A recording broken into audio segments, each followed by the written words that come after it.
467 years ago, our fathers brought forth on this continent a new nation, conceived in liberty and dedicated to the proposition that all men are created equal.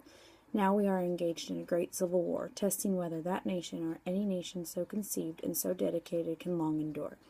We are met on a great battlefield of that war. We have come to dedicate a portion of that field as a final resting place for those who here gave their lives that nation might live. It is altogether fitting and proper that we should do this.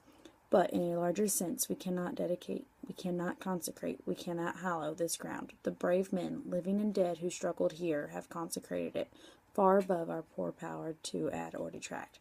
The world will little note nor long remember what we say here, but it can never forget what they did here. It is for us, the living rather, to be dedicated here to the unfinished work which they have fought here, have thus far so nobly advanced. It is rather for us to be here dedicated to the great task remaining before us, that from these honored dead we take increased devotion to that cause for which they have given the last full measure of devotion, that we here highly resolve that these dead shall not have died in vain, that this nation under God shall have a new birth of freedom, and that government of the people, by the people, for the people, shall not perish from the earth.